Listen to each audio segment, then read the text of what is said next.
लेकिन अगर आप युवा हैं तो इसी मानचित्र पर एक लाठी नजर आएगी, लाठी जो खून से सनी है। उत्तराखंड की राजधानी देहरादून की तस्वीरें ताजा हैं, लेकिन ये लाठी गाहे बगाहे हर राज्य में नजर आ जाती है, जिसकी चटक में युवाओं की चमड़ियां चिपकी हुई हैं।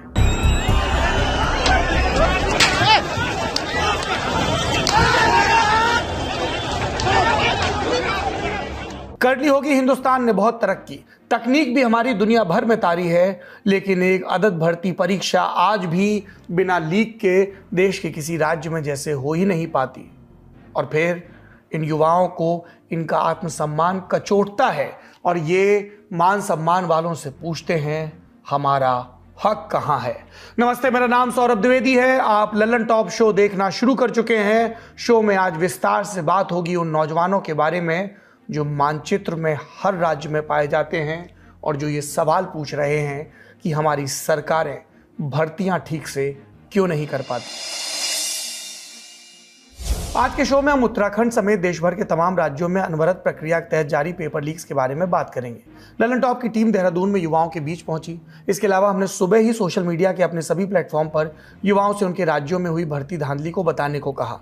अलग अलग राज्यों से हजारों की संख्या में कमेंट आए। सभी को एक शो में दिखा देने का दावा हम नहीं कर सकते, लेकिन ज्यादातर पर बात करने की कोशिश रहेगी। पर सबसे पहले एक विज्ञापन देखिए। चिंता मत करिए, ये कोई व्यावसायिक हित का विज्ञापन नहीं है और ना ही इसके हमें कोई पैसे मिलने वाले हैं। 9 साल पहले फेविकोल बनाने वाली पिडिलाइट इंडिया का एक चर्चित विज्ञापन आया। कॉपीराइट का रिस्क है, फिर भी दिखा रहे हैं।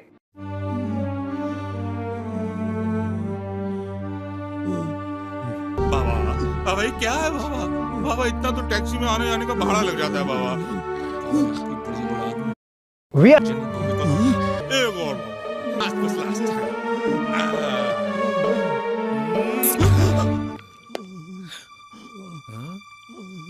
तो आपने देखा विज्ञापन में एक बुजुर्ग मरणासन स्थिति में लेटे हैं। वकील से वसीयतनामा बनवाकर अपने तीनों बेटों को देते हैं। एक बेटा कहता है, बाबा ये क्या दिया आपने, इतना तो बस के किराए में खर्च हो जाता है। जबरन वो वसीयतनामे की रकम में 2-3 जीरो बढ़वा लेता है। फिर जब वो घर की देहरी पर खड़ा होता है और वसीयत की रकम देखता है, तभी टपकती छत से एक बूंद कागज पर गिरती है और जीरो के आगे लगा 1 मिट जाता है। पीछे से कमेंट्री होती है, सिर्फ एक टपकती बूंद आपकी किस्मत बदल सकती है। ये एमसील का प्रचार था। इसी तरह की एक एमसील की जरूरत देश की सरकारों को है, राज्य की सरकारों को है, क्योंकि पेपर लीक न रोकना युवाओं की नजर में एक अक्षम्य अपराध है जो उनके 1 को 0 में तब्दील कर देता है, एक बड़ा विशालकाय 0।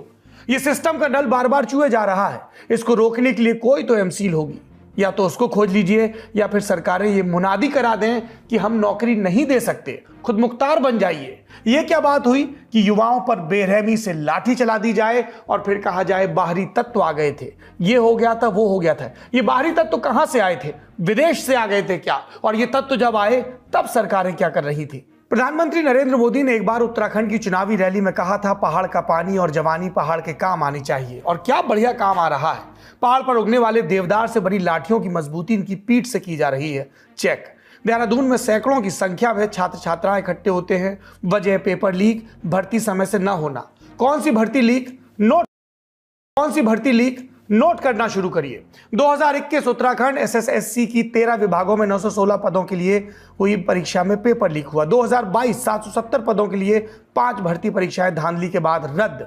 2022 में ही विधानसभा के स्टाफ की भर्ती में अपनों को रेवड़ी बांटने की धांधली हुई, आरोप लगे। अब उत्तराखंड SSSC से भर्ती परीक्षाएं ईमानदारी से न हो पाई तो काम उत्तराखंड लोक सेवा आयोग को दिया गया। लेकिन देखिए, इसी बरस जनवरी में जब लेखपाल पटवारी की भर्ती परीक्षा हुई उत्तराखंड लोक सेवा आयोग के तत्वाधान में, तो इसका पेपर भी लीक हो गया। इस परीक्षा में 1 लाख लोग बैठे। उत्तराखंड छोटा राज्य, एक भर्ती इम्तिहान में 1 लाख बच्चों के बैठने का मतलब बेरोजगारों की कितनी बड़ी तादाद एक नौकरी, एक भर्ती, एक इम्तिहान, एक परिणाम और एक नियुक्ति पत्र का इंतजार करती रहती है। जहां ना यूके एसएससी ईमानदारी से भर्ती परीक्षा करा पा रहा है, ना उत्तराखंड लोक सेवा आयोग। अगर मैं उंगलियों पर गिन दूं तो 2 साल में पटवारी, लेखपाल, छात्रावास अधीक्षक, सहायक समीक्षा अधिकारी, सहायक चकबंदी अधिकारी, ग्राम विकास अधिकारी, पोस्टमैन, वन दरोगा, इन सारे पदों पर नौकरी दिलाने वाली परीक्षाओं के पेपर अकेले उत्तराखंड में लीक हो चुके हैं। बीजेपी सरकार ने चुनाव से पहले अपने घोषणा पत्र, जिसे संकल्प पत्र कहते हैं, उसमें वादा किया कि हम उत्तराखंड के युवाओं को 50,000 नौकरी देंगे, 24,000 नौकरी सत्ता में लौटते ही उपलब्ध कराएंगे। पर बदले में क्या मिला? लाठियां। उत्तराखंड में मौजूद हमारे सहयोगी गौरव ने छात्रों से इस मुद्दे पर बात की। सुनिए उनकी मांग क्या है और लाठीचार्ज पर वो क्या सोचते हैं। सर, हमारी तो सिर्फ एक ही डिमांड है ना कि हम गवर्नमेंट सर्विसेज, इसी सिस्टम में तो हमें आना है ना, उसके लिए हम चाहते हैं कि आप एक निष्पक्ष एग्ज़ाम तो करवाएं। हम क्या मांग रहे हैं इनसे?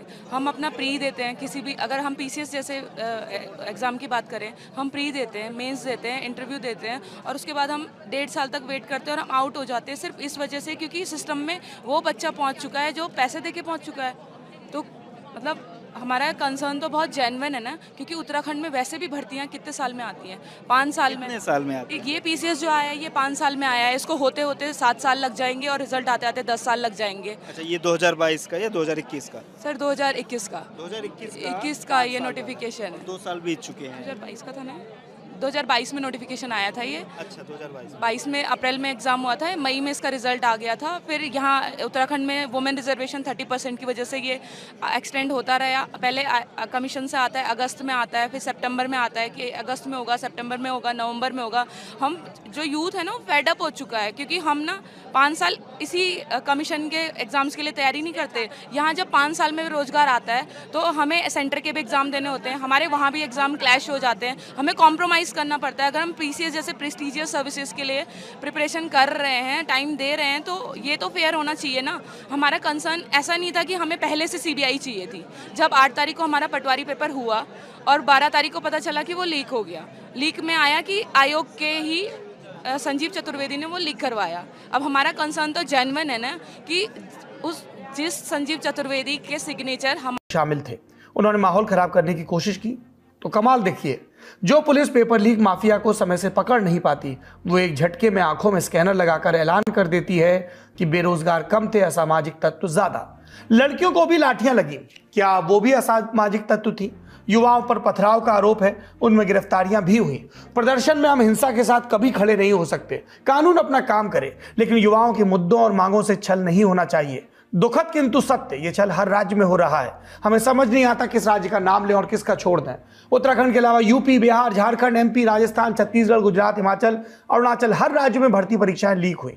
राज्य में अलग अलग सरकारें, अलग अलग पार्टियां, आप में से कुछ लोगों की उन पार्टियों के लिए वफादारी भी होगी, लेकिन आपकी और हमारी वफादारी सबसे पहले इन नौजवानों के लिए है, हमारे वक्त के लिए है, हमारे वर्तमान के लिए है। और पेपर लीक, उसको एक मुलम्मा दे दिया जाता है। सिस्टम ही ऐसा है, सबको लीकेज रोकने के लिए दिल करता है एक एक एमसील गिफ्ट कर दी जाए।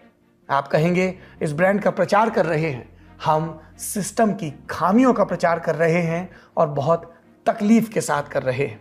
हमने जब युवाओं से उनके राज्य में हुए पेपर लीक के बारे में जानकारी मांगी तो दिमाग चकरा गया। कुछ कमेंट पढ़े देता हूं, हजारों में से कुछ। धर्मेंद्र लिखते हैं, सौरभ भैया मेरा कमेंट जरूर देखना, मैं मध्य प्रदेश से हूं। मेरा यह कहना है कि क्या हर प्रदेश में कोई ऐसी संस्था नहीं बन सकती जो यूपीएससी जैसे निश्चित समय पर परीक्षा करवाए? यूनियन पब्लिक सर्विस कमीशन ये देश की जो सबसे बड़ी परीक्षाएं हैं वो करवाती है। एनडीए की परीक्षा करवाती है फौज के अफसर बनने के लिए, आईएएस आईपीएस की परीक्षा करवाती है, जिसको पास करके इन सारी परीक्षाओं के जिम्मेदार लोग उन पदों पर पहुंचते हैं। यूपीएससी पर लोगों का भरोसा है, यानी ऐसी संस्थाएं हैं, ऐसे उदाहरण हैं जिनका पालन करके पेपर लीक से छुटकारा मिल सकता है। सुनील क्या लिखते हैं, राजस्थान में तो भैया वैकेंसी बाद में आती है, पहले ही पेपर लीक हो जाता है। बिहार के मनीष लिखते हैं, बिहार से हूं, तेजस्वी भैया ने पहली कलम से 10 लाख सरकारी नौकरी देने को कहा था, पर दुख की बात है शायद भैया की कलम कहीं खो गई।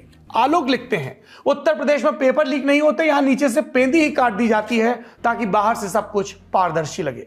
हजारों कमेंट आए, सब पढ़ने लगा तो रात बीत जाए, पर सब में व्यथा वही है, पेपर लीक और भर्ती में देरी। आज हम आपको किसी व्हाटअबाउटरी में फंसने नहीं देंगे। इस राज्य का बता रहे हैं तो उस राज्य का क्यों नहीं बताया? शुरू में हमने जिस मान कीवर्ड की बात की उसी से मानचित्र पर चलते हैं। बारी बारी से 2 बीजेपी शासित और 2 गैर बीजेपी शासित राज्यों की पेपर लीक की लिस्ट देखिए। सबसे पहले उत्तर प्रदेश, जहां बीजेपी की सरकार है। अगस्त 2017 में सब इंस्पेक्टर की सीधी भर्ती का पेपर लीक हुआ। फरवरी 2018 में यूपी पीसीएल का पेपर लीक। अप्रैल 2018 यूपी पुलिस की भर्ती का पेपर लीक। जुलाई 2018 अधीनस्थ सेवा चयन बोर्ड का पेपर आउट। अगस्त 2018 स्वास्थ्य विभाग प्रोन्नत पेपर लीक। सितंबर 2018 नलकूप ऑपरेटर की भर्ती का पेपर लीक। 2018 में सिपाही भर्ती पेपर लीक का भी दावा। जुलाई 2020 में शिक्षक भर्ती का पेपर लीक। अगस्त 2021 बीएड प्रवेश परीक्षा का पर्चा लीक। अगस्त 2021 में ही पीईटी का पेपर लीक। नवंबर 2021 यूपी टेट पेपर लीक। अक्टूबर 2021 सहायता प्राप्त स्कूल शिक्षक प्रधानाचार्य का पेपर लीक। ये यूपी की लिस्ट है। अब बगल के राजस्थान चलते हैं। यहां कांग्रेस की सरकार है।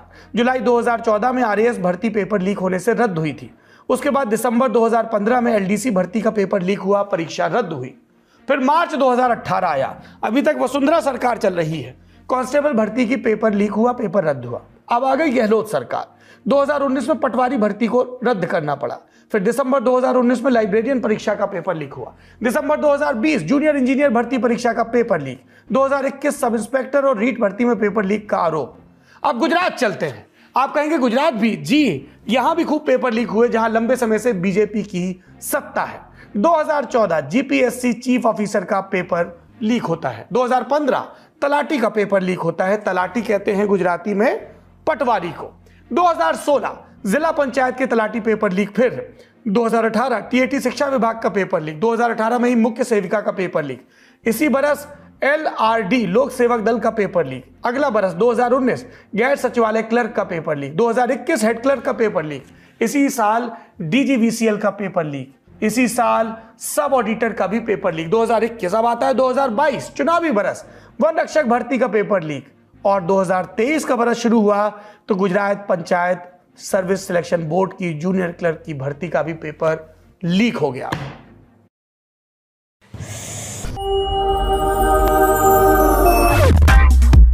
Needed in minutes, just अब बिहार की बारी है, जहां सत्ता गुलाटी खाती रहती है, नीतीश शाश्वत रहते हैं, सुशासन बाबू। पर फिलवक्त जिस जेडीयू आरजेडी सरकार की वो नुमाइंदगी कर रहे हैं और जिसमें डिप्टी सीएम है तेजस्वी, उन सरकारों का हाल देखते हैं। और नीतीश कुमार का इसलिए जिक्र किया क्योंकि वो ये नहीं कह सकते कि कोई और था तो हमारी जिम्मेदारी नहीं। 2012 एसएससी का पर्चा लीक। 2018 फिर से एसएससी का पेपर लीक। उसके पहले 2017 में भी पुलिस भर्ती का पर्चा लीक हुआ। 2021 की बात करें तो बिहार विद्यालय परीक्षा समिति का पेपर लीक हुआ। 2022 में एसएससी का पेपर लीक, बीपीएससी का पेपर लीक, और ये लिस्ट लंबी है। 2023 आया तो 12वीं के भी पेपर लीक होने का आरोप लग गया। इसके अलावा चयनित शिक्षकों की नियुक्ति पत्र के लिए लाठी खाती तस्वीरें तो थोड़े थोड़े दिन पर पटना से आ ही जाती हैं। इतनी लीक भर्तियों को गिनाने के बाद भी हम दावे के साथ नहीं कह सकते कि हमने सब प्रसंग बता दिए। क्या छत्तीसगढ़, क्या बंगाल, क्या अरुणाचल, सब जगह यही हाल है। एमपी से बीते सप्ताह ही नर्सिंग स्टाफ के पेपर लीक की खबर आई। सवाल यह है कि ये लीक क्यों होते हैं, इसके पीछे कौन से लोग हैं, कौन सा सिस्टम है जो हर पार्टी के शासन में शाश्वत है। युवाओं के मुद्दे पर युवा हल्ला बोल नाम की संस्था चलाने वाले अनुपम से हमने यही सवाल पूछा। तो देखिए, पेपर लीक हो क्या रहा है। हमको आपको जिन पेपर लीक की घटनाओं के बारे में पता चल रहा है, हम आप तो उसी को पेपर लीक मान रहे हैं। लेकिन ऐसा तो है नहीं कि सारी पेपर लीक की बातें जो है वो बाहर आ जा रही हैं। अगर सारी बाहर आ जाती तो उतने में ही पेपर लीक बंद हो जाता। तो इसका मतलब हम तो अभी बस टिप ऑफ द आइसबर्ग को जानते हैं। उसमें भी क्या होता है कि जवाबदेही कभी तय नहीं होती है। जब हम जैसे लोग विरोध करते हैं, उस पर सवाल करते हैं, तो ज़्यादा से ज़्यादा ये होता है कि भर्ती रद्द कर दिया, परीक्षा रद्द कर दिया, या ये होता है कि कुछ अभ्यर्थियों को ही पकड़ लिया जिसने पेपर खरीदा हो, या किसी सॉल्वर को पकड़ लिया, और बहुत ज़्यादा दबाव बन जाए तब जाके सरकार ये बताती है, अगर आंदोलन हो जाए तेज़ तो सरकार ये